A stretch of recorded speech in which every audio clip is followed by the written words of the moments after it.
UP में खतौनी के नियमों में बड़ा बदलाव किया गया है। राजस्व परिषद ने कृषि भूमि को अकृषि उपयोग में बदलने और उसका खतौनी में अंकन करने की सुविधा देने का फैसला लिया है। अब ऐसी जमीनों के नामांतरण, दाखिल, खारिज और वरासत दर्ज करने का रास्ता आसान होगा। अब तक खतौनी में धारा 143 का अंकन न होने से लोगों को बैंक ऋण, निवेश और खरीद बिक्री में भारी दिक्कतों का सामना करना पड़ता था। कई मामलों में एक ही जमीन की बार बार बिक्री से विवाद भी बढ़ रहे थे। परिषद का मानना है नई व्यवस्था से राजस्व विवाद कम होंगे और जमीन मालिकों को कानूनी और बैंकिंग सुविधाएं आसानी से मिल सकेंगी। योगी सरकार ने प्रशासनिक उत्कृष्टता और मिशन कर्मयोगी के क्षेत्र में बड़ी उपलब्धि हासिल की है। उत्तर प्रदेश को सभी केंद्रीय मंत्रालयों, राज्यों और केंद्र शासित प्रदेशों के बीच असाधारण प्रदर्शन के लिए सम्मानित किया गया है। नई दिल्ली में आयोजित समारोह में केंद्रीय मंत्री जितेंद्र सिंह ने राज्य के प्रमुख सचिव एम देवराज को ये पुरस्कार प्रदान किया। मिशन कर्मयोगी के तहत साधना सप्ताह में 5 लाख से अधिक कर्मचारियों वाले राज्यों में यूपी को दूसरा स्थान मिला।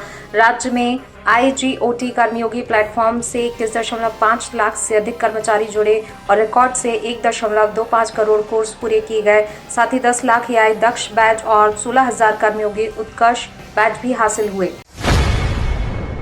उत्तर प्रदेश में चुनावी माहौल के बीच बीजेपी ने नारी शक्ति वंदन अभियान के जरिए महिला वोटरों पर फोकस बढ़ा दिया है। पार्टी ने शहरों, क्षेत्र पंचायतों, ग्रामीण बाजारों तक बड़े स्तर पर प्रचार अभियान चलाने का मेगा प्लान तैयार किया है। होर्डिंग, संगोष्ठी, नारी श्रृंखला और पैदल चाल जैसे कार्यक्रमों के माध्यम से महिलाओं तक पहुंच बनाई जाएगी। साथ ही मिस्ड कॉल अभियान के जरिए समर्थन जुटाने की रणनीति बनाई गई है। भाजपा अभियान के जरिए विपक्ष को घेरते हुए संदेश देने की तैयारी में है कि विरोधी दलों ने महिला आरक्षण से जुड़े संशोधन विधेयक का समर्थन नहीं किया। इससे आधी आबादी के वोट समीकरण साधने की कोशिश तेज हो गई है।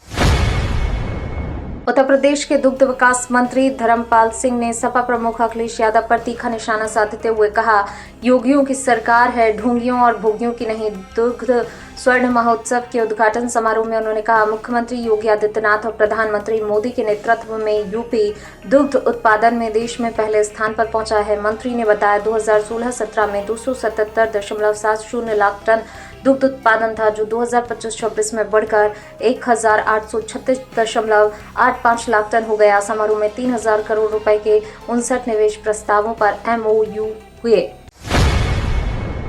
यूपी भाजपा में बड़े बदलाव की अटकलें तेज हो गई हैं। प्रदेश अध्यक्ष पंकज चौधरी की प्रधानमंत्री नरेंद्र मोदी से करीब 40 मिनट की मुलाकात के बाद सियासी हलचल बढ़ गई है। माना जा रहा है कि मिशन 2027 को ध्यान में रखते हुए संगठन और मंत्रिमंडल में बड़े फेरबदल की तैयारी है। पार्टी जातीय, क्षेत्रीय और महिला प्रतिनिधित्व के संतुलन पर फोकस कर रही है ताकि ओबीसी, दलित, महिला वोट बैंक को मजबूत किया जा सके। सूत्रों के मुताबिक बोर्ड, निगम और आयोग में बड़े स्तर पर राजनीतिक नियुक्तियां हो सकती हैं। भाजपा जल्दी ही बदलाव का संदेश लेकर प्रदेश में अभियान तेज कर सकती है। उत्तर प्रदेश पंचायत चुनाव को लेकर बड़ी अपडेट सामने आई है। राज्य में त्रिस्तरीय पंचायत चुनाव तय समय पर 26 मई तक होना मुश्किल माना जा रहा है, क्योंकि अंतिम मतदाता सूची जारी करने की तारीख अब 10 जून 2026 तक बढ़ा दी गई है। डुप्लीकेट नाम हटाने, कंप्यूटरीकरण, वार्ड मैपिंग और मतदान केंद्र निर्धारण की प्रक्रिया जारी है। इस बीच पंचायती राज मंत्री ओम प्रकाश राजभर ने कहा, सरकार चुनाव समय पर कराने की पूरी कोशिश कर रही है, लेकिन हाईकोर्ट में लंबित याचिका के कारण प्रक्रिया प्रभावित हुई है। सरकार ने संकेत दिया है चुनाव जुलाई 2026 तक कराए जा सकते हैं। अब सभी की नजर इलाहाबाद हाईकोर्ट के फैसले और नई तारीखों के ऐलान पर टिकी है। उत्तर प्रदेश में बहुजन समाज पार्टी SIR विशेष प्रगाढ़ पुनरीक्षण अभियान के नफा नुकसान का आकलन कर रही है। पार्टी ने अपनी 15,000 बूथ कमेटियों से रिपोर्ट तलब की है, जिसके आधार पर आगे की चुनावी रणनीति तय होगी। सूत्रों के मुताबिक अभियान में सक्रिय भूमिका निभाने वाले पदाधिकारियों को टिकट चयन में प्राथमिकता दी जा सकती है। बसपा सुप्रीमो मायावती खुद इस पूरी प्रक्रिया की समीक्षा कर रही हैं और प्रदेश अध्यक्ष विश्वनाथ पाल से सभी जिलों की रिपोर्ट मांगी गई है। खासतौर पर प्रभाव वाले क्षेत्रों में मतदाता सूची से छूटे नामों को जोड़ने और प्रत्याशी चयन की रणनीति पर पार्टी का फोकस बढ़ गया है। महिला आरक्षण बिल को लेकर उत्तर प्रदेश में सियासत तेज हो गई है। राज्य महिला आयोग की उपाध्यक्ष अपर्णा यादव ने विधान भवन के सामने सपा और कांग्रेस के झंडे जलाकर विरोध प्रदर्शन किया। उन्होंने आरोप लगाया, विपक्ष की राजनीतिक इच्छा शक्ति की कमी के कारण महिलाओं को उनका अधिकार नहीं मिल पा रहा है। वहीं अखिलेश यादव ने भाजपा पर तंज कसते हुए कहा, 12 करोड़ महिलाओं वाले प्रदेश में प्रदर्शन के लिए कम से कम 12 महिलाओं को तो भेजना चाहिए था। उप मुख्यमंत्री ब्रजेश पाठक ने कहा, आधी आबादी को उनका वाजिब हक मिलना चाहिए और विरोधियों को इसका राजनीतिक नुकसान उठाना पड़ेगा। महिला आरक्षण बिल लोकसभा में पास न होने के बाद मुख्यमंत्री योगी आदित्यनाथ ने विपक्ष पर तीखा हमला बोला। उन्होंने इसे भारत माता के सम्मान और देश की मातृशक्ति के अधिकारों पर चोट बताया।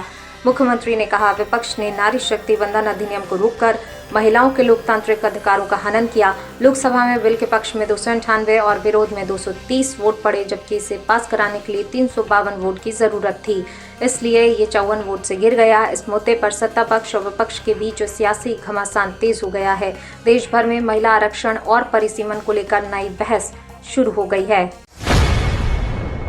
फतेहपुर में समाजवादी पार्टी प्रमुख अखिलेश यादव के चाय पीने वाली दुकान पर फूड सेफ्टी विभाग की छापेमारी के बाद सियासत गर्मा गई है। विभाग ने दुकान से चाय और दूध के सैंपल लेकर जांच के लिए भेजे हैं और मानक पूरे न होने पर कार्रवाई की चेतावनी दी है। दुकानदार शेषमन यादव और उनके बेटे आर्यन ने आरोप लगाया, अखिलेश यादव के दौरे के बाद से उन्हें लगातार परेशान किया जा रहा है। वहीं अधिकारियों का कहना है, कार्रवाई IGRS पोर्टल पर दर्ज शिकायत के आधार पर की गई है। इस मामले ने राजनीतिक रंग ले लिया है और स्थानीय स्तर पर बहस भी तेज हो गई है। मुस्लिम महिला आरक्षण को लेकर उत्तर प्रदेश की सियासत गर्मा गई है। कैबिनेट मंत्री संजय निषाद ने सपा प्रमुख अखिलेश यादव के बयान पर तीखा हमला बोलते हुए कहा कि सपा मुसलमानों को सिर्फ वोट बैंक के रूप में इस्तेमाल करती है। गाजीपुर में कार्यकर्ता सम्मेलन के दौरान उन्होंने आरोप लगाया, सपा वोट तो लेती है लेकिन प्रतिनिधित्व नहीं देती। संजय निषाद ने मुस्लिम महिलाओं और गरीब तबके को वास्तविक अवसर देने की बात कही। साथ ही उन्होंने भाजपा सरकार को गरीबों, पिछड़ों, मजदूरों के हित में काम करने वाली सरकार बताया। बयान के बाद प्रदेश की राजनीति में नया विवाद खड़ा हो गया है। वाराणसी में नारी शक्ति वंदन कार्यक्रम के दौरान स्मृति ईरानी ने सपा प्रमुख अखिलेश यादव पर तीखा हमला बोला। उन्होंने अखिलेश को चुनौती देते हुए कहा कि अगर दम है तो अपनी पैतृक सीट छोड़कर गोरखपुर से चुनाव लड़कर दिखाएं। स्मृति ने कहा कि विरासत में मिली राजनीति से जीतना आसान है, लेकिन किसी दूसरे के गढ़ में जीत हासिल करना असली चुनौती होती है। कार्यक्रम में महिला आरक्षण और महिलाओं के सशक्तिकरण को लेकर भाजपा की प्रतिबद्धता भी दोहराई गई। इस बयान के बाद यूपी की सियासत में नया घमासान शुरू हो गया है और अब सभी की नजरें अखिलेश यादव की प्रतिक्रिया पर टिकी हैं। राहुल गांधी की कथित दोहरी नागरिकता विवाद में बड़ी कानूनी कार्रवाई सामने आई है। इलाहाबाद हाईकोर्ट की लखनऊ पीठ ने उनके खिलाफ FIR दर्ज करने का आदेश दिया है। अदालत ने कहा, प्रथम दृष्टया आरोप संज्ञेय अपराध की श्रेणी में आते हैं, इसलिए मामले की जांच जरूरी है। कोर्ट ने स्पष्ट किया, FIR दर्ज होने के बाद राज्य सरकार चाहे तो किसी केंद्रीय एजेंसी से जांच करा सकती है। यह आदेश भाजपा कार्यकर्ता S विघ्नेश शिशिर की याचिका पर दिया गया। मामले में नागरिकता, पासपोर्ट और विदेशी अधिनियम से जुड़े आरोप लगाए गए हैं। इस फैसले के बाद राष्ट्रीय राजनीति में नया सियासी भूचाल आ गया है। मेरठ के शास्त्री नगर स्थित सेंट्रल मार्केट में सेटबैक कार्रवाई के विरोध में महिलाओं का धरना 9वें दिन भी जारी रहा। व्यापारियों और प्रभावित परिवारों में प्रशासनिक कार्रवाई को लेकर नाराजगी बढ़ती जा रही है। संयुक्त व्यापार संगठन के प्रतिनिधियों ने SSP से मुलाकात कर सुप्रीम कोर्ट के आदेश के तहत 53 अधिकारियों पर दर्ज मुकदमों में सख्त कार्रवाई, चार्जशीट और कुर्की की मांग उठाई। व्यापारियों का कहना है 44 भवन सील किए जा चुके हैं, लेकिन दोषी अधिकारियों पर अब तक कोई ठोस कदम नहीं उठाया गया। उनका आरोप है छोटे दुकानदारों और परिवारों की आजीविका प्रभावित हो रही है, जबकि जिम्मेदार अफसरों पर कार्रवाई नहीं हो रही। 19 अप्रैल 2026 को पश्चिमी उत्तर प्रदेश में मौसम गर्म और शुष्क रहने की संभावना है। मेरठ, गाजियाबाद, नोएडा, सहारनपुर और आसपास के जिलों में अधिकतम तापमान 38 से 41 डिग्री सेल्सियस तक पहुंच सकता है, जबकि न्यूनतम तापमान 24 से 26 डिग्री के बीच रहने का अनुमान है। दिन में तेज धूप और गर्म हवाओं का असर देखने को मिलेगा। बारिश की संभावना बेहद कम है, हालांकि कुछ स्थानों पर हल्के बादल छा सकते हैं।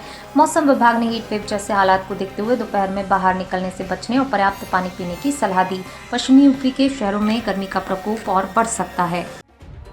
तो ये थी आज की 15 फटाफट खबरें। अगर आपको वीडियो पसंद आया तो वीडियो को लाइक, शेयर व कमेंट जरूर करें। धन्यवाद।